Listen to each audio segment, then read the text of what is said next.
Sí. ¿Ya están viendo mi pantalla, jóvenes?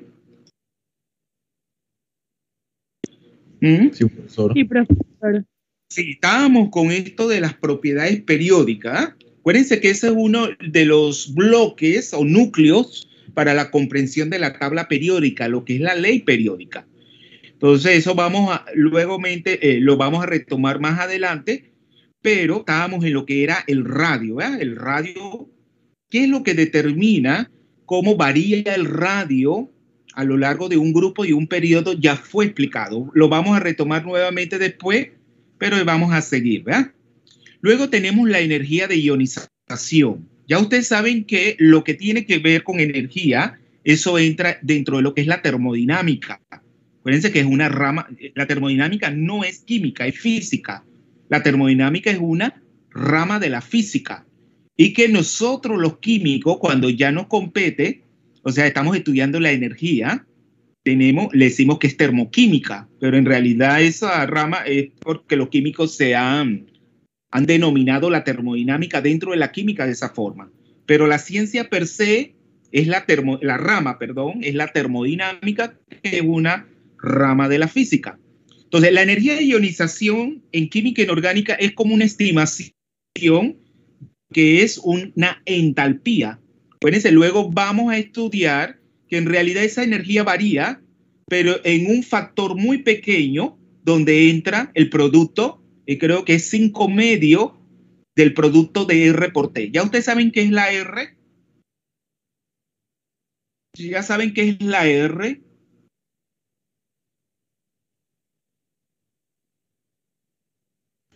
Cuando estudiaron en primer año los gases, ¿verdad? Los gases estudiaron lo que es la ecuación de estado, ¿verdad? Y también cuando estudiaron lo que es la variación, la relación entre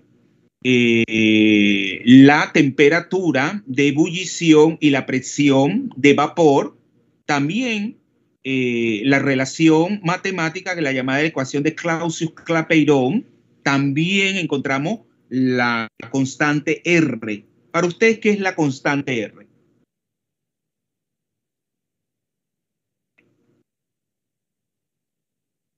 Nadie no el tema de los gases. Sí. R es la constante de los gases ideales. Claro, así es como se le conoce, ¿eh? La constante universal de los gases. Pero acuérdense que ella puede tener diferentes valores. ¿Por qué puede tener diferentes valores? Acuérdense que este grupo, la impresión que me llevé en las clases anteriores, que es un grupo muy comprometido con su aprendizaje, que está muy motivado por aprender, y eso es bueno. Entonces, claro, yo les he dicho que muchos profesores a veces obvian ciertos conceptos, y por eso que a ustedes a veces en realidad no entienden el fenómeno per se, porque el profesor no no puntualiza en cosas que son a veces necesarias para que ustedes lleguen a aprender significativamente el concepto. Entonces, la R puede darse en diferentes valores. ¿Por qué puede tomar diferentes valores? Alguien que me lo explique. Parece que estoy dando puntos.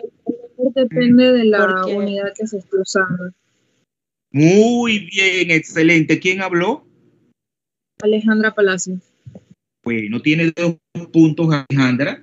Explíqueme más sobre eso y para darles los 4 puntos.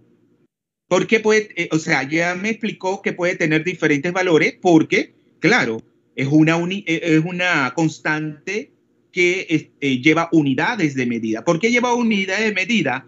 Porque una constante, ¿verdad?, relaciona, es la que nos dice qué magnitudes está relacionando. Por ejemplo, en el caso, explíquemelo para darle los 2 puntos. En el caso de la constante R, cuando va en la ecuación de estado, ¿qué magnitud está relacionando esa constante de proporcionalidad? Porque es una constante de proporcionalidad. Volumen, presión, cantidad de materia y temperatura. Se puede usar litros, excelente. Se puede usar metros cúbicos, se puede usar torr, hay una tabla bien grande que da, eso a mí me lo dieron en la escuela, no lo tengo aquí ahora mismo, pero sí sé que hay una tabla en la que se pueden ver los distintos valores, ¿no? por así decirlo. Se puede usar Claro, hasta porque, sí, acuérdense, muy bien, acuérdense que el volumen, ya no me hablen tanto de litro, porque el litro es decímetro cúbico, ¿ah? El litro equivale a un decímetro cúbico y el mililitro equivale a un centímetro cúbico. Ustedes como químicos deben hablar con más propiedad y hablar de centímetro cúbico y obviar el mililitro y también obviar el litro y decir decímetro cúbico. Acuérdense que el volumen puede darse, tenemos acuérdense, en diferentes unidades de medida. O sea, según el sistema internacional se debería ser metro cúbico, porque acuérdense que el volumen es una unidad, una magnitud derivada de una longitud. Y la longitud, según el sistema internacional, debe darse en metro. Pero claro, el metro cúbico es una unidad de medida de volumen relativamente grande. Entonces, por lo tanto, a veces hasta el decímetro cúbico es relativamente grande y llegamos a trabajar en centímetro cúbico en un laboratorio. Igual la presión. Para ustedes, ¿qué es la presión? Dale los 4 puntos A. Dígame el nombre, Alejandra Palacio. Palacios, sí, Alejandra. Bueno, bien. Sí. Sí, acuérdense que la presión es la vamos a ir, estudiando. Tenemos paulatinamente, inclusive cuando vamos a retomar lo que es la alotropía, ¿verdad? Vamos a estar hablando de presión. ¿Ustedes están claros qué es una presión? Si no me equivoco, es fuerza por unidad de área. ¿Cómo? Si no me equivoco, es fuerza por unidad de área. Exactamente, o sea que también es una magnitud física derivada, o sea que es la presión, es una fuerza que se ejerce sobre una superficie, sobre un área. Claro, acuérdense que la materia está formada de partículas, ya sean átomos, iones, moléculas, y cuando ellas colisionan contra las paredes de un recipiente, claro, ellas van a determinar una presión.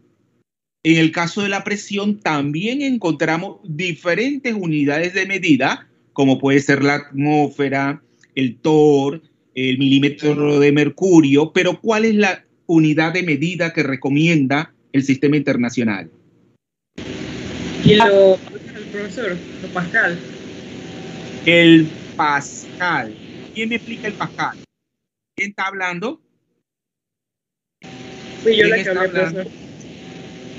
Alejandra. El profesor.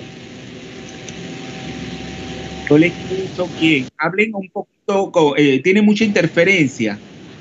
Yo, profesor Belén Hernández. Ya vio que tienen que hablar un poquito más. No hablen, acuérdense que cuando se habla en clase tienen que tener dicción. La dicción es que ustedes abran la boca, vocalicen bien, ¿verdad? Para poder que se les entienda. Entonces, el nombre es Belén. Belén Hernández. Sí, profesor. Sí, entonces explique ese Pascal. ¿Qué es el Pascal?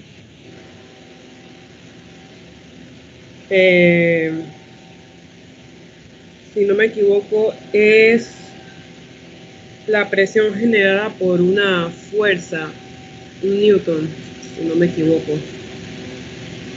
O sea, claro, la presión en Pascal, Newton sobre metro cuadrado, ¿no es así? Porque el Newton es la unidad de fuerza. Acuérdense que el Newton, a su vez, es una magnitud física derivada de una masa por una aceleración, masa, la aceleración metro sobre segundo cuadrado. Y entonces todo eso hace la unidad del Newton. Y claro, como esa fuerza es sobre unidad de área, el área en metros cuadrados, y eso es el Pascal. Newton sobre metros cuadrados. Vamos a darle 2 puntos. Belén Hernández, ¿eh? Pero, claro, ¿por qué no se utiliza mucho el Newton? Porque acuérdense que las unidades tienen tamaño. Entonces, el tamaño del newton como es relativamente pequeño o muy grande. Es pequeño. Es pequeño, ¿verdad? Ya ustedes saben que es muy pequeño y por lo tanto por eso se acostumbra a utilizar más la atmósfera.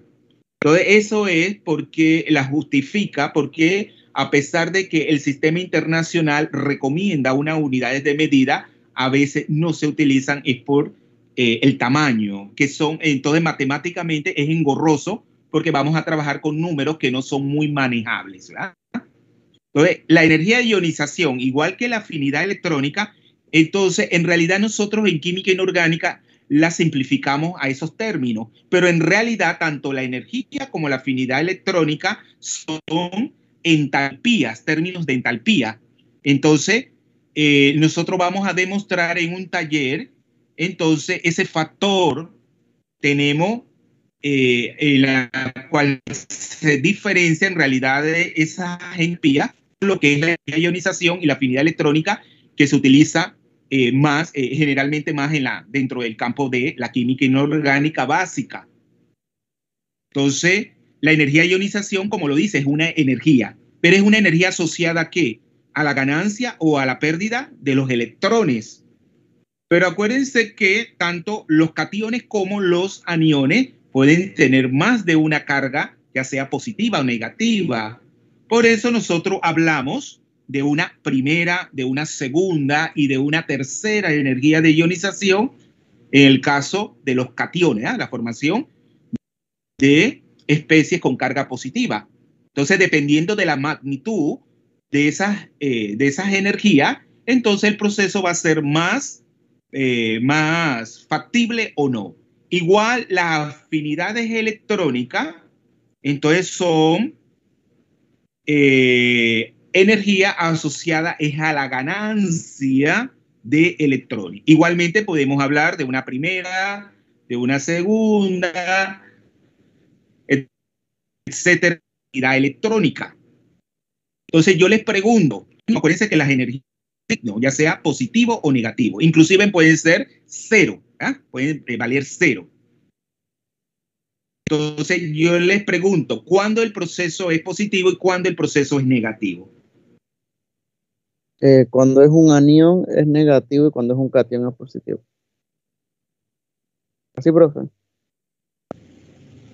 Hablando de la carga, sino del término de energía. Acuérdense que ustedes hablaron de las ecuaciones termoquímicas, ¿eh? Las ecuaciones termoquímicas, cuáles, además de los reactivos y los productos, llevan un término de energía, un cambio de entalpía, que puede ser positivo o negativo. ¿Cuándo va a ser positivo? El signo positivo indica absorción de energía y el signo negativo indica liberación de energía. Exotérmico y claro, o sea que termodinámicamente hablando, ya acuérdense que cuando el signo es positivo es un proceso endotérmico, es un proceso que requiere de absorción de energía. Entonces, espontáneamente, o sea, es un proceso que termodinámicamente va a costar más porque tenemos que introducir energía al sistema. Apaguen el micrófono que se escucha para que se lleve a cabo el proceso. En cambio, cuando el proceso es exotérmico, no se requiere que el sistema absorba energía, entonces se lleva a cabo de forma espontánea. O sea, es más factible que ese proceso ya sea de ganancia o de pérdida de electrones se lleve. Pero por lo general, ¿cómo son las energías de ionización? ¿Procesos endotérmicos o procesos exotérmicos?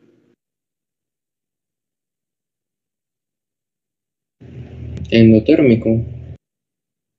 Claro, ningún proceso de energía, de ionización es negativo. Todos son procesos que requieren de energía. ¿Por qué requieren de energía? Alguien que me lo explique. Acuérdense que todo esto viene en el examen. Esto sí es materia de examen.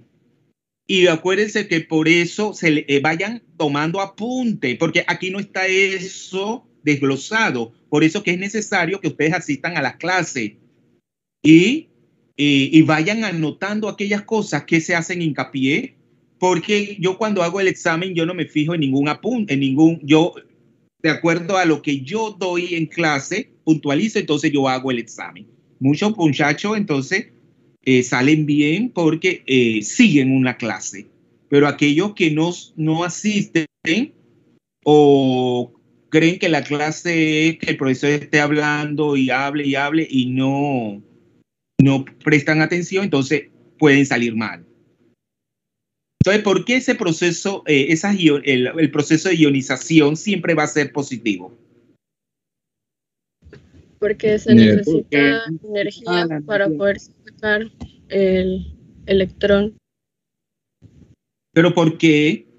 Bueno, ya se requiere de energía para que se extraiga, ¿verdad? Porque el electrón va a estar atraído hacia el núcleo, entonces necesitamos una energía para poder que sea mayor a esa de la atracción que presenta. Claro, porque acuérdense que esos electrones experimentan una atracción por parte del núcleo. Entonces tenemos que vencer esa energía de interacción electrostática, esa energía dada por la ley de Coulomb, ¿se acuerdan? Entonces tenemos que vencer esa energía. ¿Ah? Y por eso que todos los procesos de ionización son procesos endotérmicos. Entonces, a diferencia de las afinidades electrónicas, ¿cómo son las primeras afinidades electrónicas? ¿Procesos endotérmicos o procesos exotérmicos?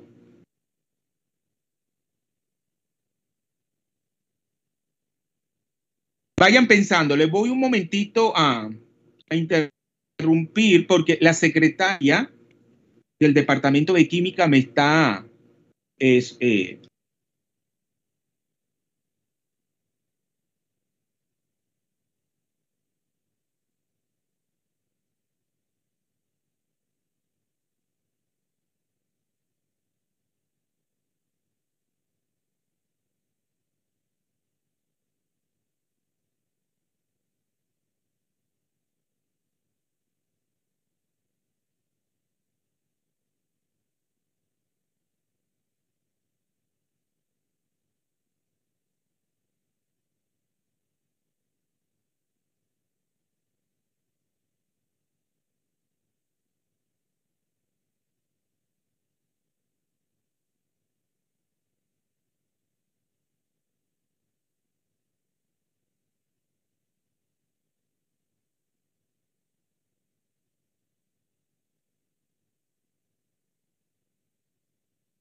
Bueno, es que había un problema con la organización docente de la profesora Magali Clara, así que me llamó la secretaria para ello. Entonces estábamos en la parte de las energías, ¿verdad? Pero ¿por qué las afinidades electrónicas entonces son procesos exotérmicos, las primeras afinidades electrónicas? Porque la afinidad electrónica se refiere a un proceso donde tenemos electrones, ¿no es así? Se gana electrones, no se pierden, sino que el átomo gana, o ya un ion, ya sea con una carga negativa, gana otro, tenemos electrón para tener dos cargas negativas. Pero ¿por qué las primeras afinidades electrónicas, por lo general, son procesos exotérmicos? Porque son menor a cero. ¿Cómo? Porque son menor a cero.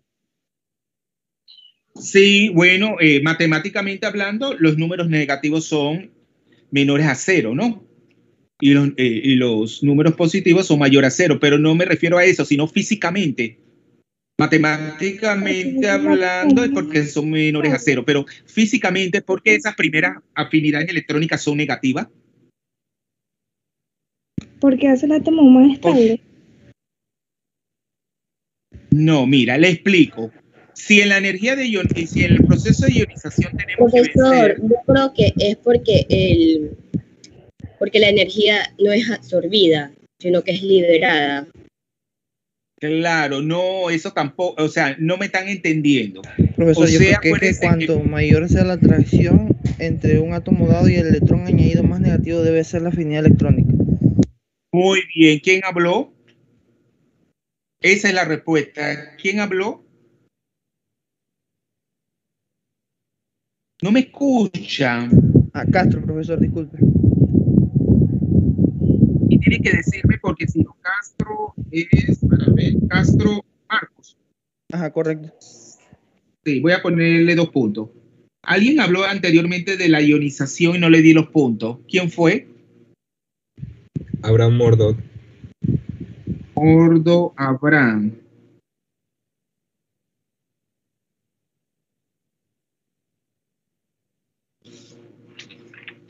Abraham Murdoch.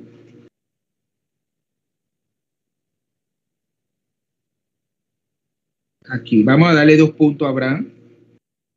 Sí, porque es como dice el estudiante Castro. Acuérdense que es un proceso donde están comprometidos dos cosas. Por un lado, la repulsión que va a experimentar ese electrón que está integrando por los electrones que ya tiene el átomo.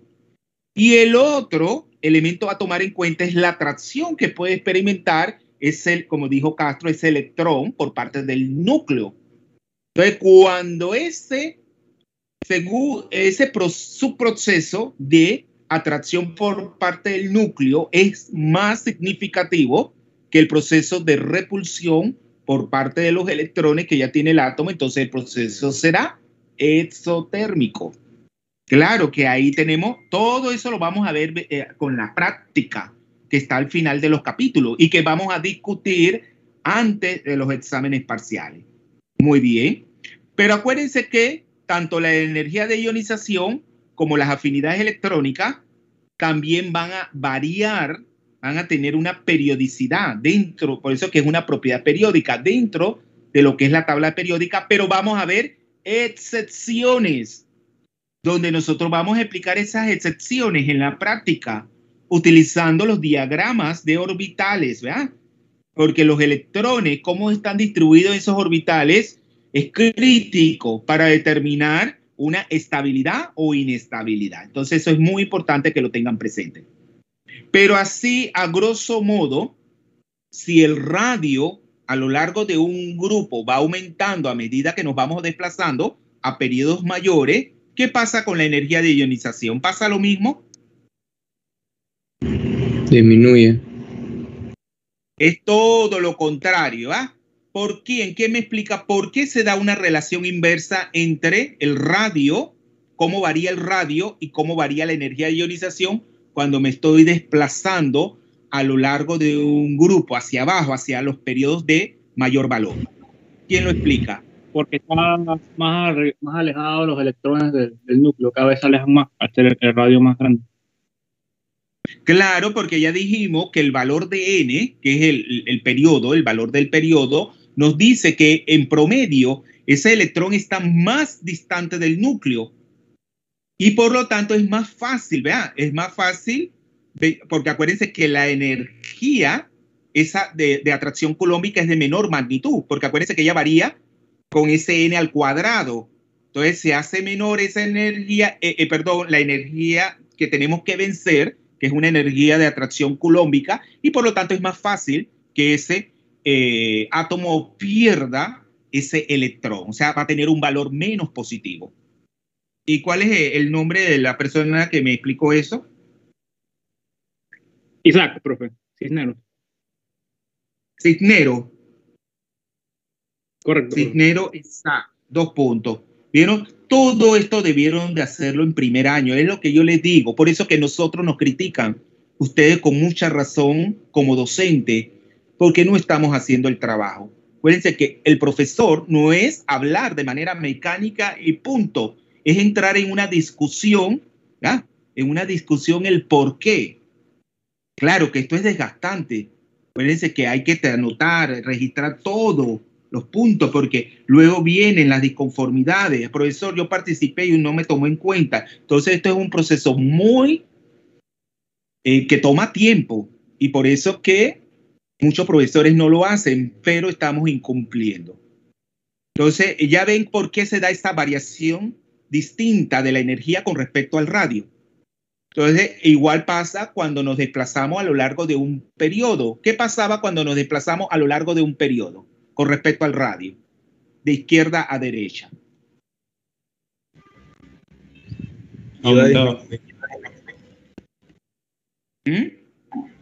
Disminuía de izquierda a derecha. Disminuía de izquierda a derecha.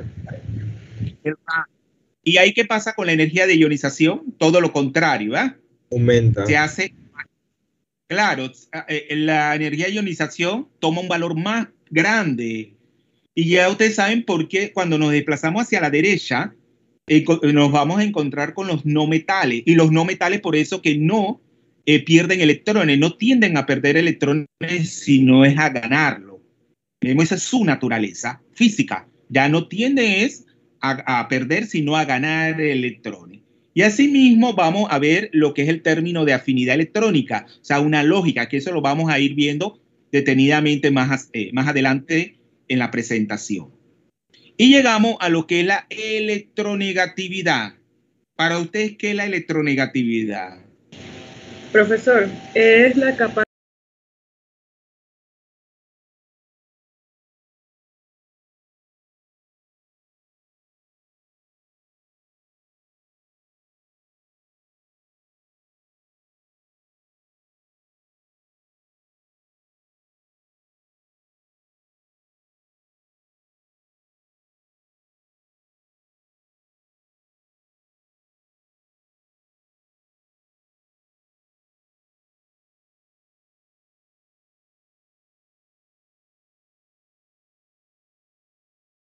¿De qué otro átomo se acompaña ese átomo?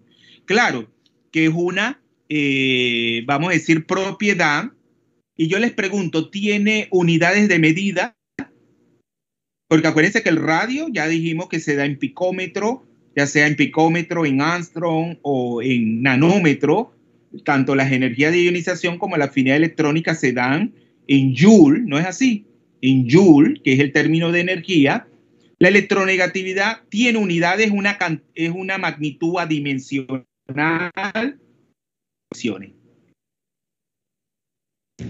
No tiene unidades, simplemente es un valor numérico. Muy bien. Se rige bajo la escala de Pauling. ¿Cómo? Que se rige bajo la escala de Pauling para determinar el número. Claro, a eso quería llegar. O sea, existen diferentes escalas, ¿verdad? Existen diferentes escalas para medir la electronegatividad. Cada una se basa en propiedades distintas. O sea, la manera como determinaron esos químicos, esa escala de electronegatividad, eso lo vamos a ver si tenemos tiempo para hacer ese ejercicio, porque decía una vez el profesor Aponte que la electronegatividad era como el patito feo de la química, que nadie le prestaba atención. Imagínense, él veía que la electronegatividad era como poco valorada, poco explicada, tenemos en las clases, y es la verdad. O sea, la electronegatividad solamente se hablaba de la electronegatividad de Pauling, pero existen otras escalas, como la escala de Mulliken y la escala de Ulrich-Roschow. Pero cada una de esas escalas se basa en diferentes propiedades. Entonces, claro, eso es como un procedimiento que llevaron a cabo esos químicos para idear esa escala. Entonces, eso lo vamos a tratar en el capítulo 5, cuando veamos estos parámetros atómicos. Además de recibir el nombre de propiedades periódicas, se le conoce con el nombre de parámetros atómicos. Entonces vamos a ver en qué se basan esas diferentes escalas para determinar, ¿verdad? Tenemos esas electronegatividades de cada uno de los átomos, pero la más utilizada es la de Pauling. Muy bien. Pues claro, todas estas propiedades van a condicionar las estructuras de los compuestos, o sea, cómo se disponen en el espacio esas partículas. Y claro, eso a su vez determina lo que son las propiedades físicas y las propiedades químicas, o sea, la reactividad que tengan esos átomos. Yo les pregunto a ustedes, ¿cómo definen propiedades físicas? Es un tema que tuvieron que hacer hincapié en primer año. ¿Quién me define qué son propiedades físicas? Son aquellas propiedades visibles que no alteran la composición del elemento. Claro, son aquellas, yo le diría más de término más genérico, son aquellas propiedades que podemos determinar sin que cambie la composición, es decir, la naturaleza del átomo, de la sustancia. Porque, ¿cuáles son las más elementales de las propiedades físicas y que podemos determinar con los sentidos? Color, olor, por ejemplo. ¿Cómo se le llaman esas propiedades en términos genéricos? Organolépticas. ¿Eh? Las propiedades organolépticas, que son aquellas que podemos determinar con los sentidos, son las básicas. O sea, de que yo vea que el cloruro de sodio es de color blanco, que yo vea que la textura de determinada sustancia es granulosa o bastante lisa, eso no cambia la composición de la sustancia. Claro, ustedes el hidróxido de sodio la van a tocar con su dedo, el hidróxido de sodio, para el ácido clorhídrico.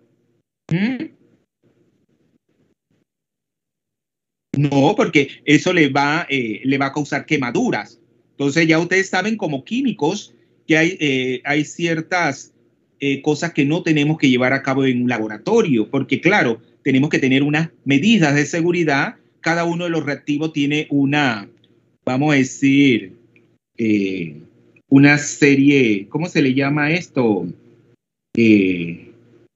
Una serie de unas, ¿cómo le digo? Una información, ¿verdad? Hay una serie de pictogramas que tenemos que seguir en un laboratorio. El envase que los contiene nos dice, tenemos las particularidades de cada una de esas sustancias. Pero además de esas propiedades básicas que son las organolépticas, hay otras propiedades que para determinarlas tenemos que utilizar instrumentos. ¿No es así?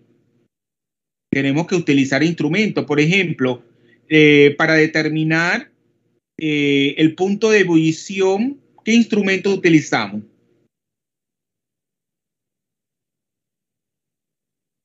Para determinar el punto de ebullición de un elemento, ¿qué instrumento utilizamos?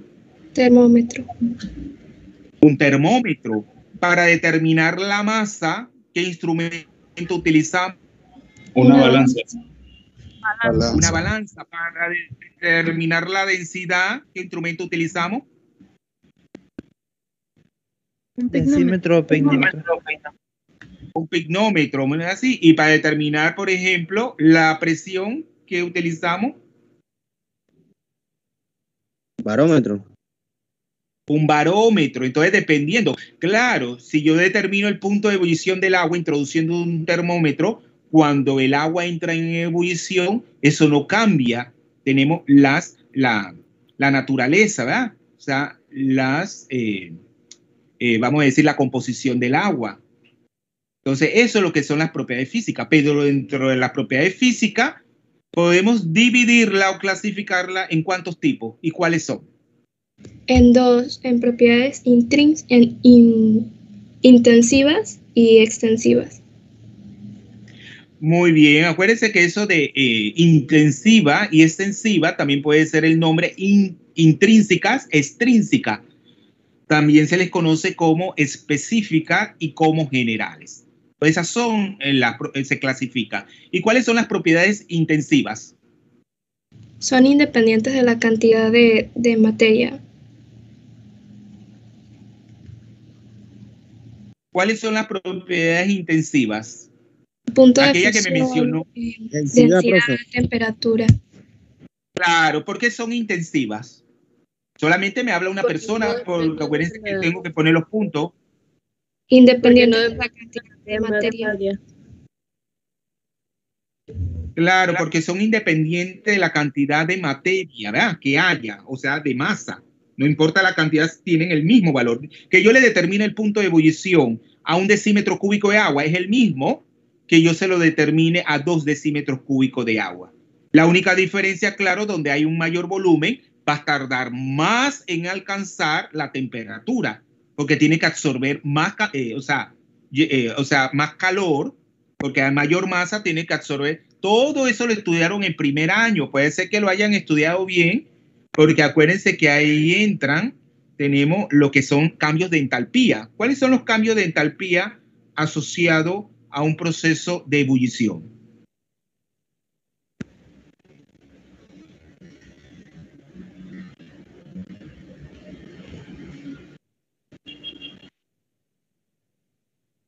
El cambio, el de entalpía de vaporización. ¿Se acuerdan de ese cambio de entalpía de vaporización? Acuérdense que cuando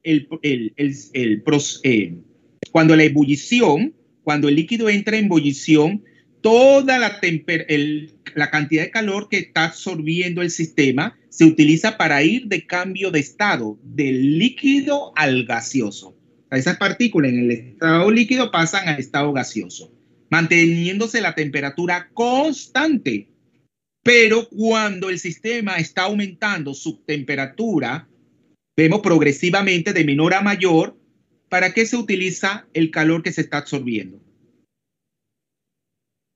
¿En qué se utiliza? ¿Y cómo se le llama a esa magnitud, a esa propiedad, a esa constante, que es una constante también? ¿Cómo se le llama? ¿No se acuerdan del calor específico o de la capacidad calorífica? ¿No se acuerdan de esos términos? Claro, entonces, eso nos dice cuántos grados está aumentando, o sea, la cantidad de calor que tendrá que absorber.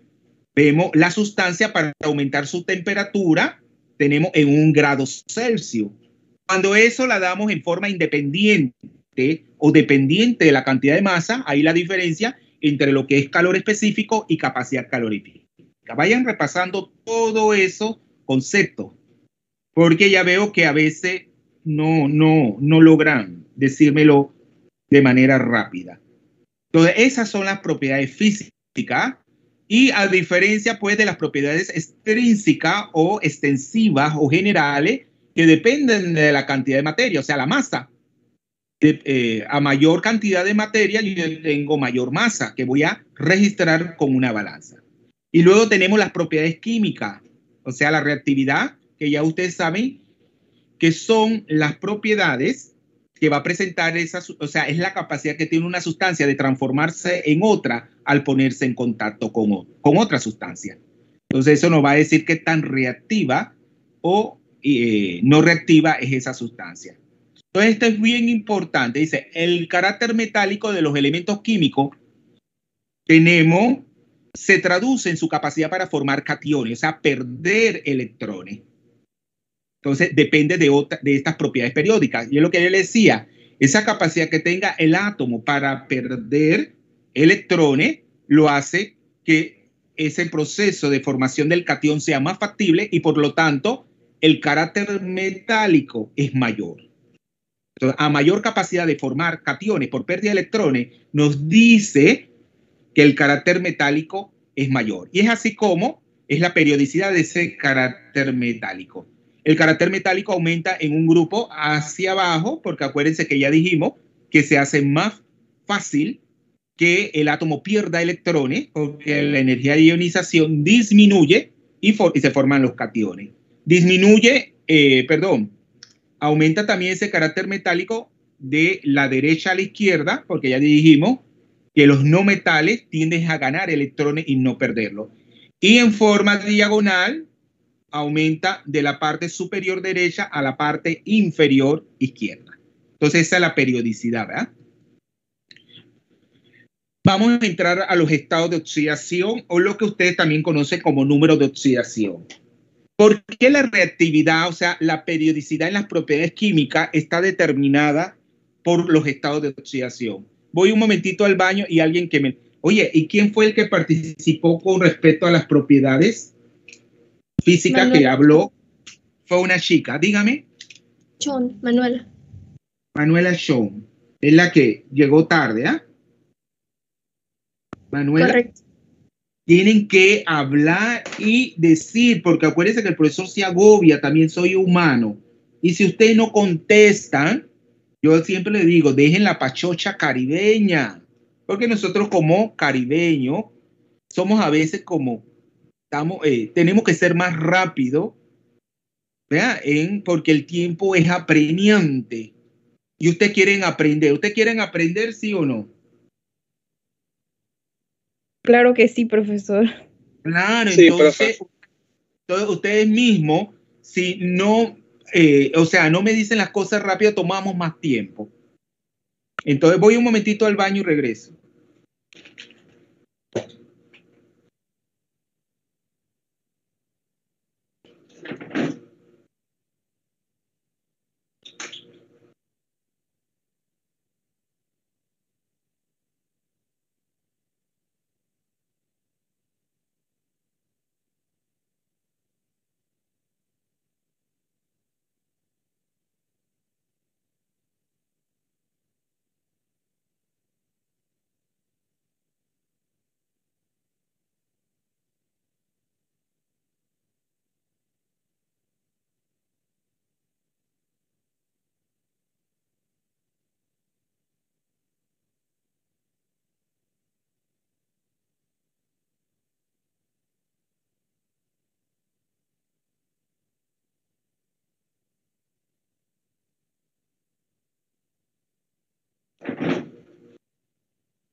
Sí, ya llegué.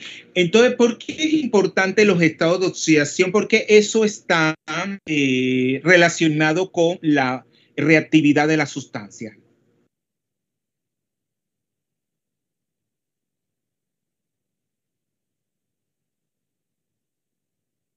¿Jóvenes? ¿Cómo, profesor? Acuérdense que el título de esta presentación es periodicidad en las propiedades químicas, ¿no? Así se le llamaba. Vamos a ver el título. Periodicidad, dice, de las propiedades químicas de los elementos de los bloques S y P, que ya le dije que son en minúsculas, porque se pone en mayúsculas cuando son los términos espectroscópicos, que eso vamos a ver cuando entremos al capítulo de mecánica cuántica. ¿Por qué entonces es importante esto de los números de oxidación en cuanto a las propiedades periódicas? A la reactividad, a las propiedades químicas. ¿Por qué es importante? Porque el número de oxidación indica cuántos electrones gana o pierde un átomo para formar un compuesto. Claro, usted lo ha dicho indirectamente, ¿verdad? Lo que pasa es que cuando un átomo, ¿verdad? Cuando una sustancia en términos genéricos va reaccionando, va cambiando de estado de oxidación. O sea, en la forma como se varían los estados de oxidación, entonces nos está diciendo que ha ocurrido, tenemos un cambio químico, que ha reaccionado la sustancia. Entonces, eso lo vamos a estudiar es al final de este semestre, lo que es la estabilidad de los estados de oxidación. O sea, dependiendo de la estabilidad termodinámica de un estado de oxidación, entonces nos dice igualmente qué tan factible. Así cuando hablamos en términos de las propiedades, qué tan factible es termodinámicamente que se esté un proceso de pérdida o de ganancia de electrones, que tiene que ver con el cambio, tenemos del estado de oxidación. Claro, el mismo proceso, la misma estabilidad, o sea, la estabilidad de los diferentes estados de oxidación. Eso lo estudiamos a través de unos diagramas termodinámicos que se llaman los diagramas de Frost. Entonces, que nos dice cómo varían, cuál es el número o el estado de oxidación más estable para ese compuesto, para ese átomo, para ese elemento, perdón. Por lo tanto, nos va a decir, bueno, ese elemento va a tender a dar compuesto en este estado de oxidación que es el más estable. Entonces eso termodinámicamente lo vemos como el producto del número de electrones, cambio del número de N por un cambio por un potencial eléctrico. que eso es proporcional a un cambio de energía libre, de JITS. Entonces, así es como lo vamos a visualizar al final del semestre. Por eso que es importante los estados de oxidación. Pues la reactividad del metal depende, claro, del carácter, mientras ya ustedes saben, eso es para los elementos del grupo 1 y 2, dependiendo de ese grado del carácter metálico, entonces el elemento se hace más reactivo.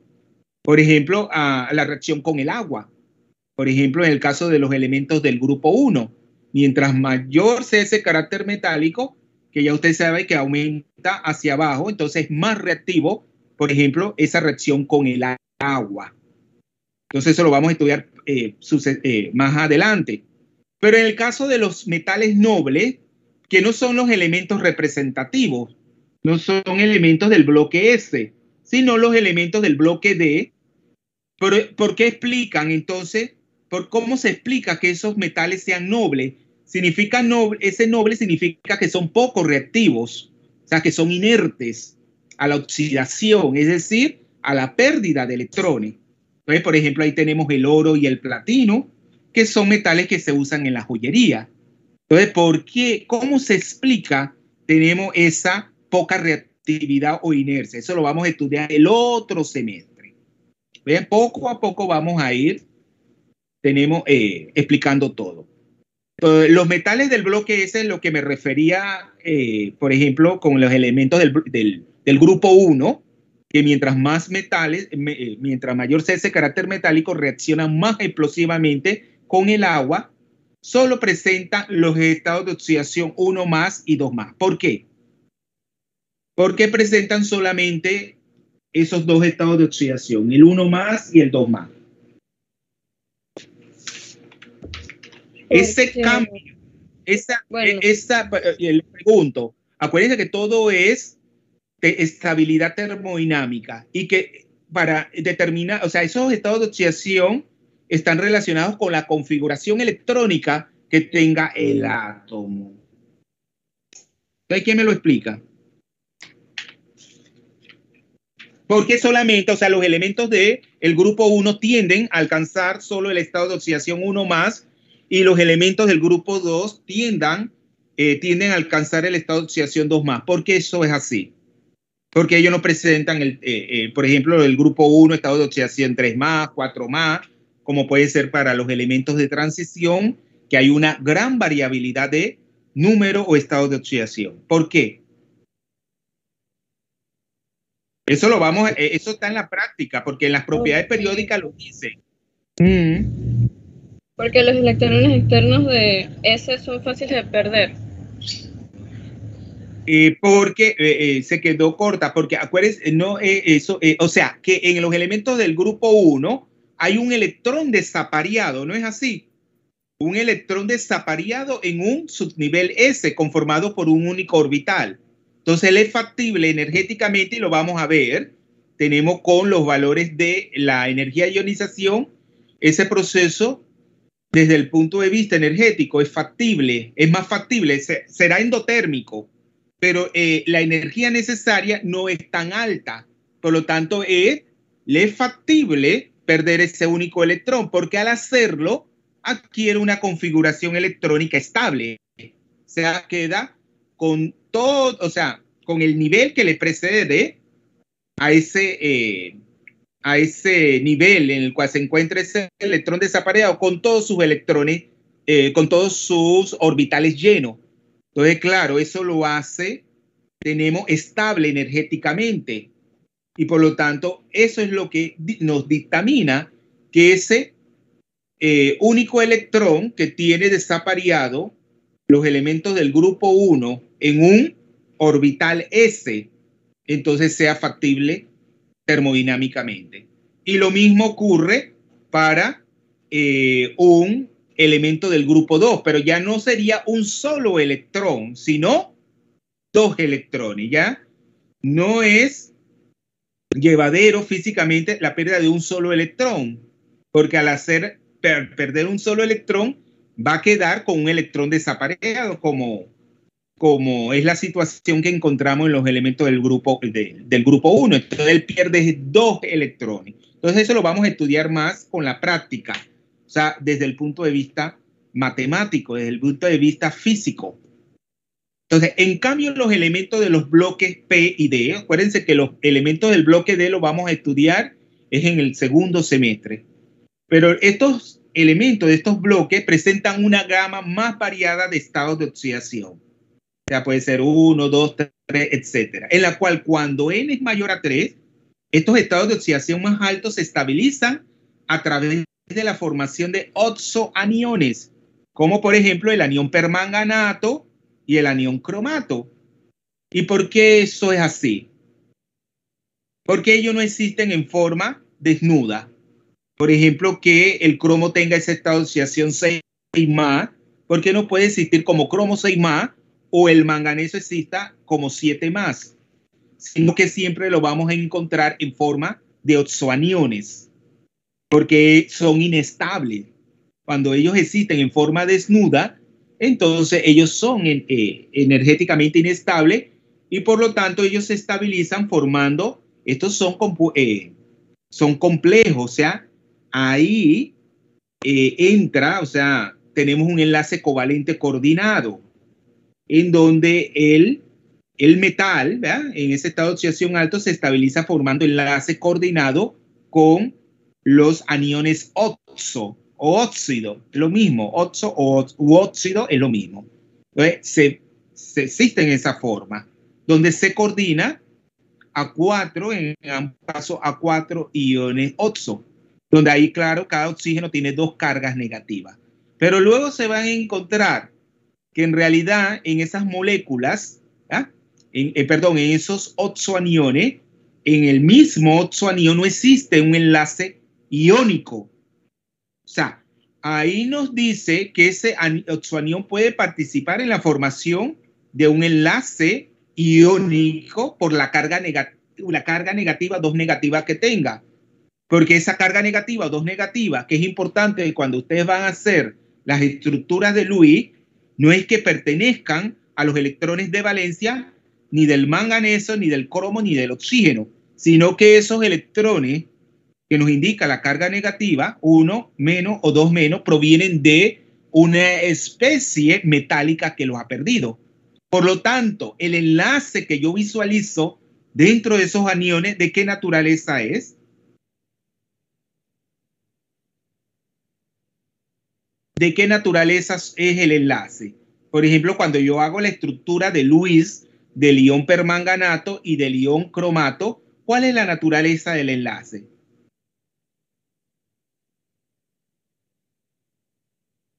¿Jóvenes? Covalente.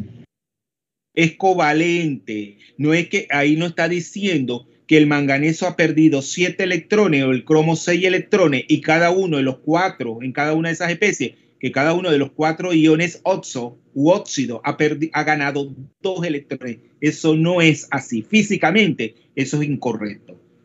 Pero ya le dije, por eso le insisto, el número o estado de oxidación es como a veces un algoritmo para escribir una fórmula química, pero físicamente no tiene sentido. O sea, hablar de que el manganeso en estas especies ha perdido 7 electrones o el cromo 6.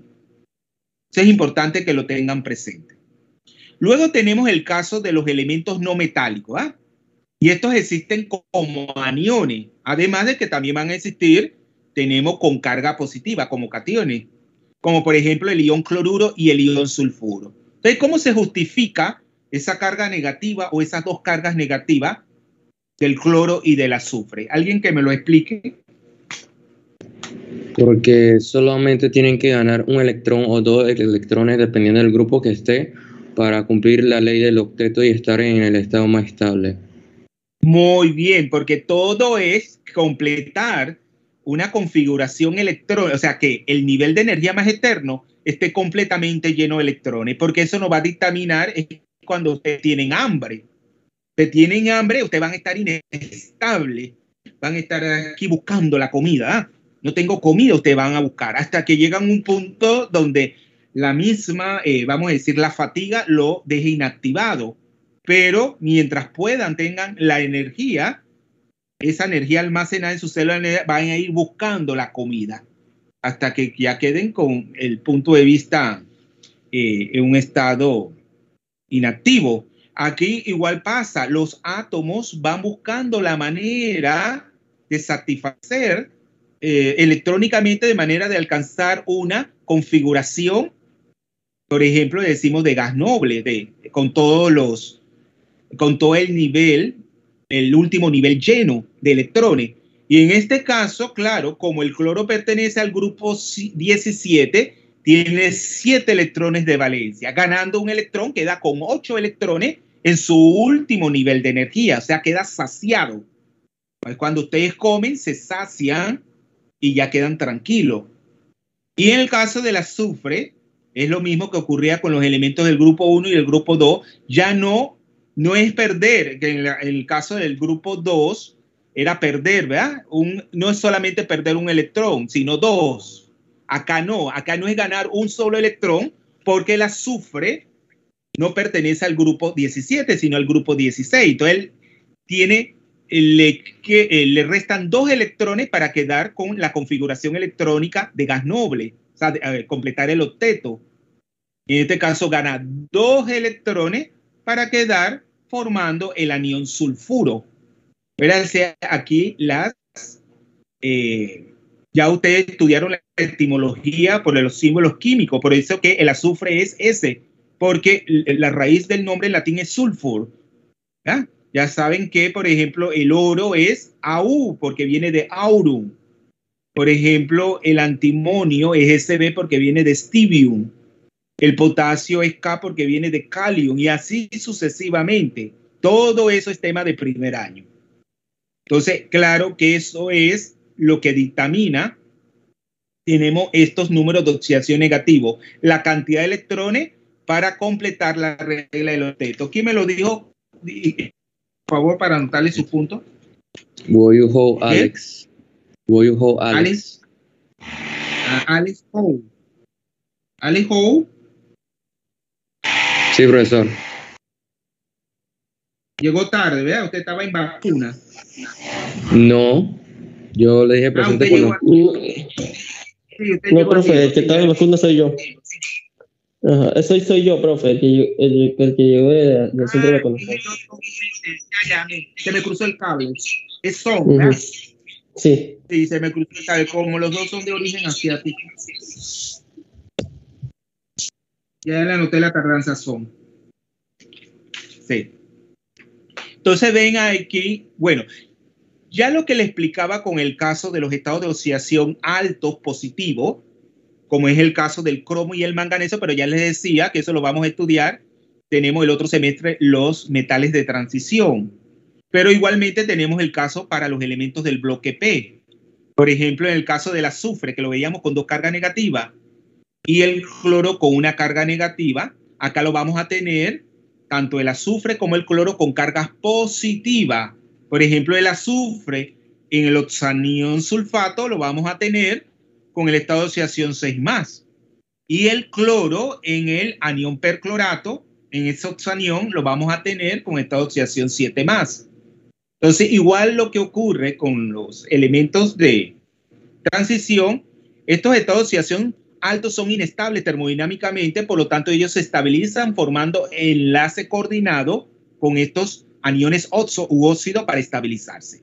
Igualmente le digo que aquí la naturaleza del enlace dentro de estos oxoaniones es de naturaleza covalente. Bien. Entonces, las propiedades químicas en parte están determinadas por la estabilidad de los diferentes estados de oxidación, que es lo que yo les decía con los diagramas de Frost.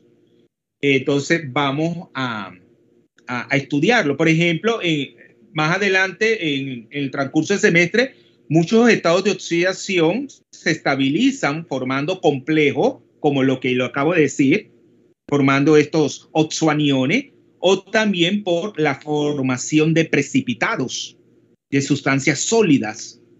Entonces también es una manera de estabilizar estados de oxidación inestable. Entonces, claro, nosotros vamos a ver eso desde el punto de vista, termodinámicamente con estos diagramas de Frost, qué tan factibles son los diferentes estados de oxidación a existir. Entonces, para los elementos de los bloques S y P, el estado de oxidación característico para cada grupo, como yo les decía anteriormente, depende de la configuración electrónica. O sea, es el número del grupo que me dice, por ejemplo, la cantidad de electrones tenemos a perder, tenemos para completar lo que es una configuración de gas noble, o la cantidad de electrones a ganar para completar el octeto. Pero a veces eso no es tan sencillo. Mira, dice, en cuanto al estado de oxidación positivo, el estado de oxidación del grupo equivale a la pérdida de los electrones de valencia, es decir, lo que está en el nivel de energía más externo. Pero también ustedes se van a encontrar que para los elementos del bloque P, no para los elementos del grupo 1 y 2, los elementos del bloque S, que solamente presentan el estado de oxidación 1 más y 2 más. Acá no, los elementos del bloque P tienen una gran diversidad, como decíamos, al igual que los elementos de transición, pero miren que los números de oxidación van variando en 2 unidades. O sea, el número del grupo -2, el número del grupo -4, así sucesivamente. Por ejemplo, en el caso del fósforo, ¿qué estado de oxidación positivo puede tener? 3 y 5. 5, 3 y 1. Entonces ven que van variando en 2 unidades. 5 menos 2, 5 porque el número del grupo es 15. ¿Se acuerdan que les expliqué que no tienen que tomar en cuenta la decena? Porque eso no nos dice la cantidad de electrones de valencia, solamente la unidad. Entonces 5 menos 2, 3 y 3 menos 2, 1. Esos son los estados de oxidación característicos para el fósforo. Entonces ya aquí le pongo otra vez recordar que en este caso solo se toma la unidad del número del grupo. Entonces, los elementos del bloque P también pueden presentar estado de oxidación negativo, que ya lo veíamos, que en el caso del cloro y el azufre, que equivalen a los electrones que faltan para la configuración de gas noble, o sea, completar lo que es el octeto. Esto se cumple para los no metales con afinidad electrónica y electronegatividades altas. Algo que le debo de decir con las afinidades electrónicas, ¿qué pasa con las primeras afinidades electrónicas que son negativas? Mientras más negativo sea un número, eso nos dice que la energía es más alta o más pequeña.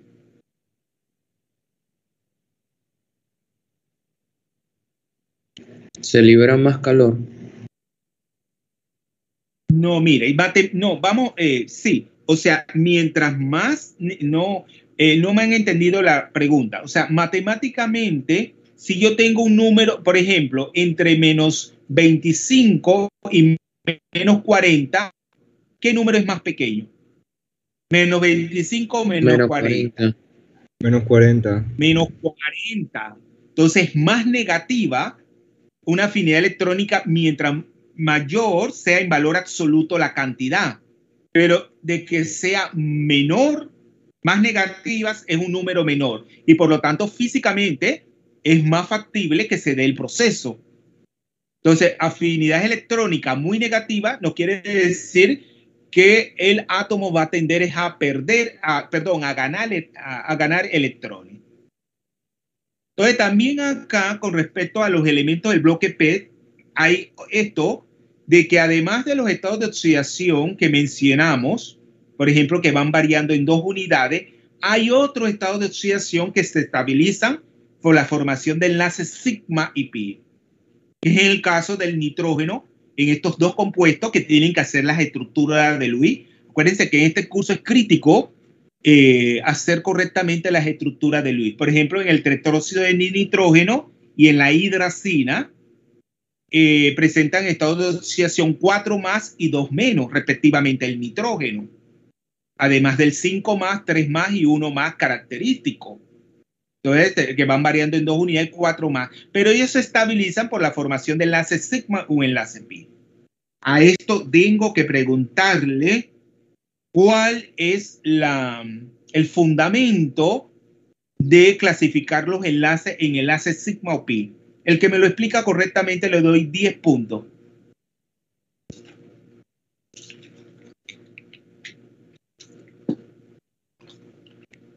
¿Cuál es el fundamento de clasificar los enlaces como enlace sigma o enlace pi? Acuérdense que les he dicho, este curso no es igual a la química general y tampoco es igual a la química orgánica y analítica, que son sus dos cursos de química. Esto es más profundo, la explicación, vamos más al fundamento de los fenómenos. Por eso que este curso se daba antes en tercer año. Química analítica y orgánica siempre desde el segundo año se dio. Yo en mi licenciatura di química orgánica y química analítica en segundo año. Pero de un tiempo acá, cuando hubo el cambio de plan de estudio, la inorgánica se bajó a segundo año. Yo creo que es un error, porque ustedes no han madurado lo suficiente, algunos, para entender ciertas cuestiones. Permiso, profe. ¿Será por la resistencia del enlace? ¿Por la? Resistencia del enlace. El enlace sigma es más fuerte que el pi. Mira. Yo, según recuerdo, era porque el enlace sigma es el que se forma de manera covalente directamente. En cambio, el enlace pi es cuando se utilizan cuando los orbitales se traslapan. En ambos casos hay el traslapo de orbitales, ¿verdad? En el caso del, como vamos a ver más adelante, el enlace pi se forma por el traslapo. La palabra correcta, mira, usamos mucho solapamiento, pero la palabra correcta es traslapo. Ni traslape es correcto, según la lengua, el diccionario de la lengua española es traslapo, ¿verdad? Pero cometemos el error a veces de decir de traslape, solapamiento. En ambos casos se traslapan, orbitales. En el caso del enlace pi son orbitales puros, ¿verdad? Ya sea orbitales P o orbitales P y D. Pero en el caso del enlace sigma, sí participan por parte del átomo central orbitales híbridos, porque con ellos se alcanzan mayor estabilidad termodinámica. Pero no es esa la justificación. Alguien más para ver quién me da con el meollo de... Igual no es eso de que cuando se forma el enlace sigma solamente se forma por cuando el enlace pi se da, solamente lo visualizamos en los enlaces doble y triple. No es así. Cuando el enlace simple siempre será un enlace sigma. Cuando el enlace es doble o triple, que ya lo veían en la química orgánica, es cuando van a ver los enlaces pi, por ejemplo, en los alquenos. O en los grupos funcionales aromáticos está el enlace pi, porque hay un enlace doble. Por ejemplo, en los compuestos de carbonilo, donde tenemos el carbono unido al oxígeno, tenemos un enlace doble. ¿No es así? Por ejemplo, en la acetona, los aldehídos y en los ácidos carboxílicos. Y los enlaces triples siempre vamos a visualizar también, ya no solo el enlace doble, ya no un solo enlace pi como el enlace doble, sino dos. Tampoco esa es la justificación. Alguien que, de acuerdo a su cultura, haya leído en qué se fundamenta esa clasificar los enlaces en enlaces sigma o pi. Eso lo vamos a ver, pero alguien... Sí, Melanie Peralta. Profesor, se fundamenta en que los enlaces sigma son más fuertes porque como el traslape de los orbitales, la densidad es de manera que, disculpe, no va por ahí. No va por ahí. La densidad de los electrones. Solamente te lo voy a mencionar. No va por ahí, Melanie. Peralta. No va por ahí. Profe, yo quiero hablar. Sí, dígame. Sí, profe, yo quiero participar. Se fundamenta por la hibridación de los orbitales S y P. No, tampoco. Que yo le decía dentro de la química inorgánica que es importante que ustedes visualicen. Profesor, si no me equivoco, se fundamenta en lo que es las funciones de onda. En las... Acuérdense que tampoco. Acuérdense que los orbitales... ¿Y por el solapamiento de los orbitales? Tampoco. Mira, es importante que no lo visualicen. Bueno, en el curso de química física yo estudié lo que es la simetría. ¿Se acuerdan del tema de la simetría que les dije cuando expliqué el organigrama? No, a ustedes no. La simetría lo damos el segundo semestre. No, con ustedes no fue, sino fue con el grupo de docencia. Acuérdense que en la química inorgánica es importante el concepto de simetría. Para ustedes, ¿qué es la simetría? Cosa que no lo ven ni en analítica y en química orgánica podrían verlo, pero no lo estudian.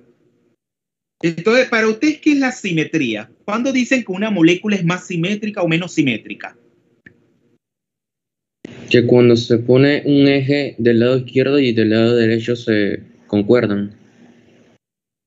Cuando ustedes visualizan un eje y al visualizar un eje y hacen una rotación, ¿no es así? Con respecto a ese eje, que geométricamente es una línea, ustedes van a obtener una forma indistinguible de la inicial, o sea, antes de llevar a cabo la rotación. Eso es lo que me quiere decir, ¿no es así? Por ejemplo, el agua. El agua tiene un eje de simetría. ¿Por dónde pasa ese eje? Una línea que al hacer una rotación de 180, el oxígeno, intercambio los dos átomos de hidrógeno. O sea, si yo tengo un eje de rotación de orden 2 que pasa a través del oxígeno, pero el oxígeno, acuérdense que está enlazado a través de dos enlaces simples a los dos hidrógenos en el caso del agua. Y al hacer una rotación de 180, yo estoy intercambiando los dos átomos de hidrógeno, obteniendo una forma indistinguible de lo que yo tenía inicialmente antes de hacer la rotación. Entonces digo que la molécula de agua es simétrica con respecto a esa rotación, a esa operación de simetría que nos ha llevado a identificar que contiene ese elemento de simetría que es ¿cómo se le llama ese elemento? La operación es la rotación, pero el elemento es un eje rotacional de orden 2, pero no es eso. Entonces, la simetría es importante en la química inorgánica porque determina muchas propiedades, tenemos espectroscópicas, muchas propiedades de enlace. Entonces, en eso es que se basa la química inorgánica, jugar. Por eso es mucho más profunda que las otras químicas, porque tenemos que explicar el meollo. No basta en decir, enlace sigma o enlace pi. En eso es que va la simetría. Se explica en base a la simetría. Ya lo estoy encauzando. ¿Alguien? Entonces, ¿me podría explicar? Los voy llevando de la mano para que vayan activando estas neuronas y vayan llegando. ¿Alguien que se atreva? Profesor, yo. Dígame. Bueno, yo tengo entendido que la línea que une a los dos núcleos en el eje internuclear pasa a través de la región de traslape en el enlace sigma, pero en el enlace pi ocurre por, creo que es por el traslape de los orbitales p. Claro, y es de forma, ¿cómo se da el traslapo de los orbitales con respecto a ese eje internuclear del enlace, que es el que une los dos núcleos, que pasa a través de los dos núcleos, ¿verdad? Por el centro, ¿verdad? De los dos núcleos? ¿Cómo se da ese traslapo, esa interacción, esa combinación lineal? Perpendicularmente, y también se encuentra arriba y abajo del eje internuclear.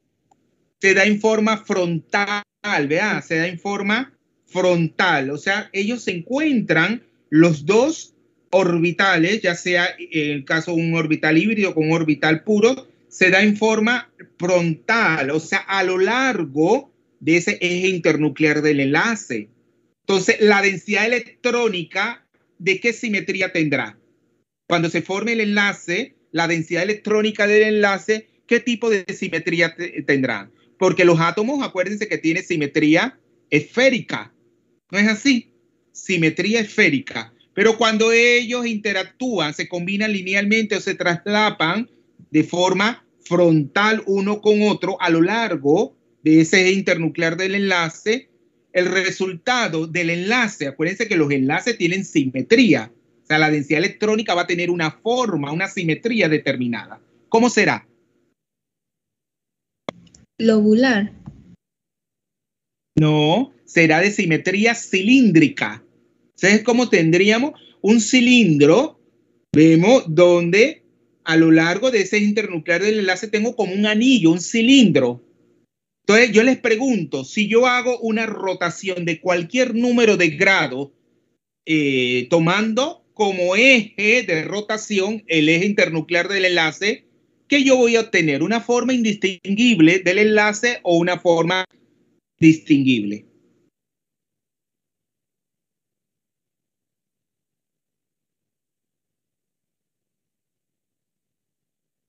Una forma indistinguible, y por eso el enlace se llama sigma, porque hacer una rotación con respecto a ese eje internuclear del enlace, tengo una forma indistinguible. Entonces eso es lo que es el enlace sigma. Pero a diferencia del enlace sigma, ¿cómo se da el enlace pi? Ahora alguien que ya voy.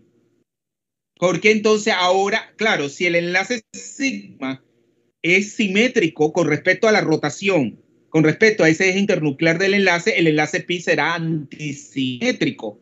Es decir, que la función de onda, en este caso, va a variar de signo, va a pasar de positivo a negativo. Porque aquí sí voy a encontrar lóbulos. ¿Se acuerdan de los lóbulos? Por eso se llama enlace pi, porque la densidad electrónica del enlace semeja a un orbital p. Claro que los lóbulos ya están sobre el eje X o el eje Y o el eje Z, dependiendo si es un P sub X, un P sub Y o un P sub Z.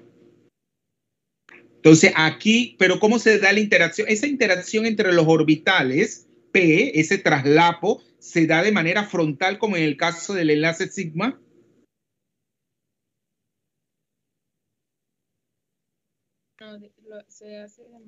¿Cómo se da? ¿Cómo es la física de interacción ahí? Perpendicularmente a la línea que conecta los núcleos.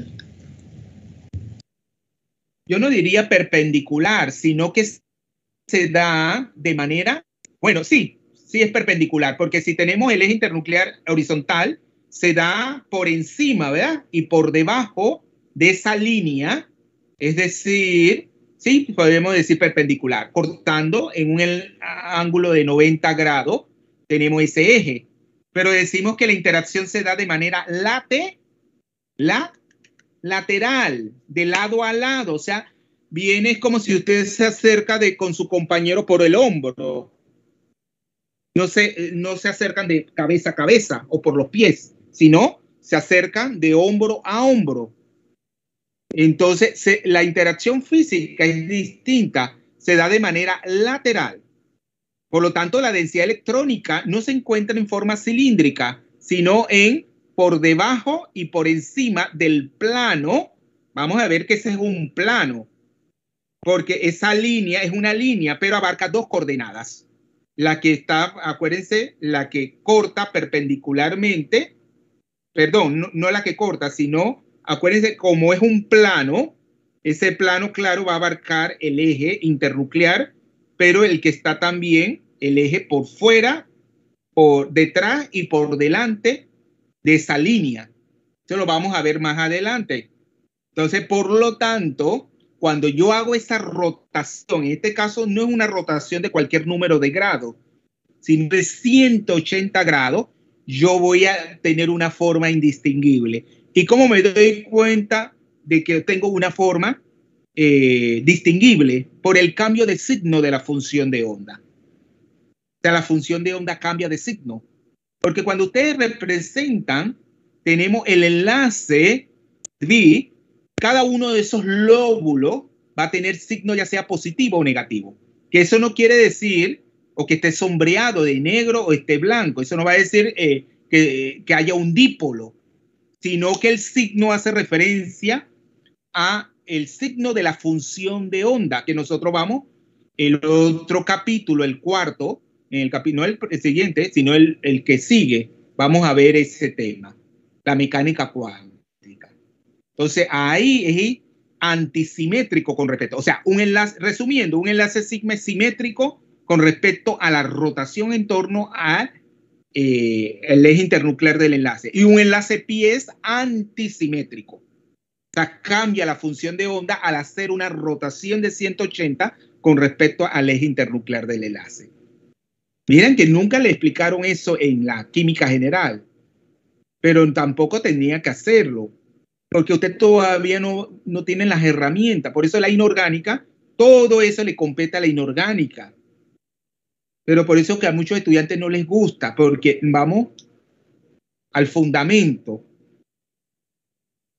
Bueno, aquí vamos a terminar porque luego ya no tenemos... Es a las 2:25 termina.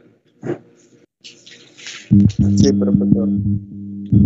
Sí, tienen que cambiar de mentalidad en la inorgánica. No es igual la química inorgánica que la analítica, la orgánica. Es completamente... La que se parece más es la química física. Son distintas maneras, o sea, todas son química, pero nosotros nos vamos... Por eso a mí me gustó más la inorgánica de que estudiaba como estudiante, porque es la que me desarrollaba más la parte, no sé, las neuronas. Entonces, siempre me gustó más, y la química física también me encantaba. Pero me decidí por la inorgánica. Entonces, vamos a ver quiénes llegaron tarde.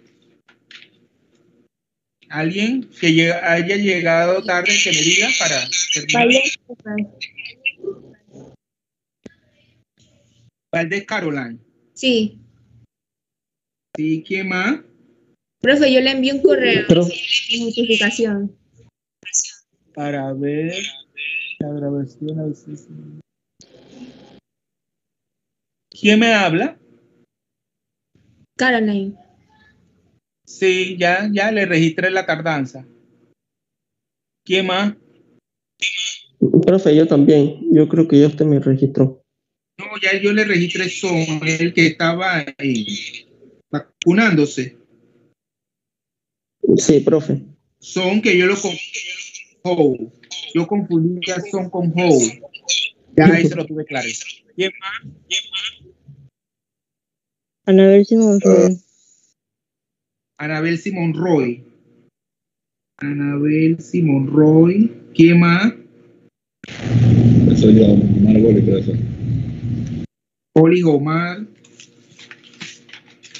¿Quién más? Además de Golis. No sé si me anotó, profe. Poco. Escapa ya yo creo que le había anotado. Para ver.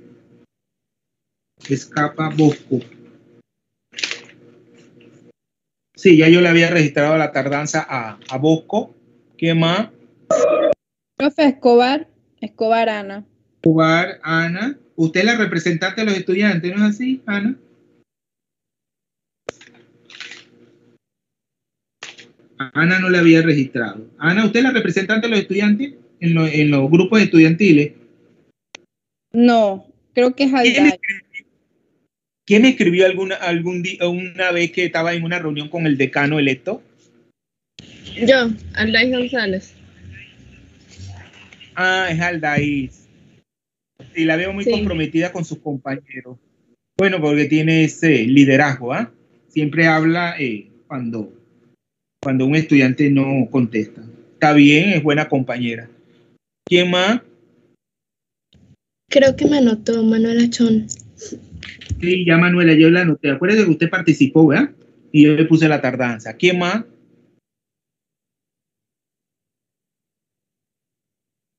Bueno, entonces lo dejamos hasta aquí. Acuérdense que ya el lunes vamos a ir más rápido. Acuérdense que este es un proceso de adaptación. Y claro, espero motivarlos de que vayan leyendo. Acuérdense, la lectura es muy importante en ustedes y en todo el mundo. O sea, en todas las personas la lectura es la que nos va a hacer más culto. Acuérdense que ahí está la clave, la lectura. The lecture. ¿Alguna pregunta? Profe, no sé si me escucha. Yo tenía una consulta. Dígame. Bueno, lo que pasa es que yo era la que tenía problemas con al inicio de la clase. Y entonces yo... No se le escucha bien, Alexandra. Yo le puse su asistencia. Pero no era en base a la asistencia. asistencia, sino que yo tenía unas preguntas con respecto. Ah, pero es que no se le escucha. Hable más alto. No se me escucha todavía. No, se le escucha bajito. ¿Ahora? Sí, ahora sí. Bueno, yo tenía una consulta con respecto a una parte de la clase pasada que me llamó la atención, pero creo que no va a haber tiempo. Yo lo pensaba hacer cuando iniciaba la clase, pero por asuntos personales no pude. Ah, bueno, guárdela para la clase del lunes, ¿oyó? Ajá, eso es lo que iba a consultar. Ok. Sí. Gracias, profe. Guárdela. El lunes le doy respuesta. ¿Alguna otra pregunta? Yo, profe, vi que cuando inició la clase usted escribió en el grupo que ya nos había agregado a los que faltábamos al aula virtual, pero Sí. no tengo ningún correo ni me sale nada. No, yo no sé cómo funciona eso, pero ya sé, porque yo me di a la tarea que los iba matriculando, o sea, incluyendo, y ya entonces aparecía en el listado. Entonces, accese a través de su cédula y con una contraseña que usted tiene que personalizar. ¿Lo sabe hacer? Sí. Sí, ya accese que ya tiene la... Acuérdense que en el aula virtual yo voy colgando todo el material. Creo que la tercera presentación no, porque es como que tiene mucha memoria, entonces esto creo que lo voy a hacer aquí en la plataforma, en el archivo lo voy a colgar, esa presentación. Acá en el aula, en la plataforma Microsoft Teams, porque cuando el archivo supera ciertos bytes, no permite guardarlo pues en el aula. Eso es ahí, tiene ese punto débil la plataforma. Entonces, pero esta sí Microsoft Teams admite, yo creo que más bytes de memoria para guardar. ¿Alguna otra pregunta? Bueno, quedamos así pues hasta el lunes. Pasen buen fin de semana. Chao, profe. Chao, profe. Igual. Buen fin de semana.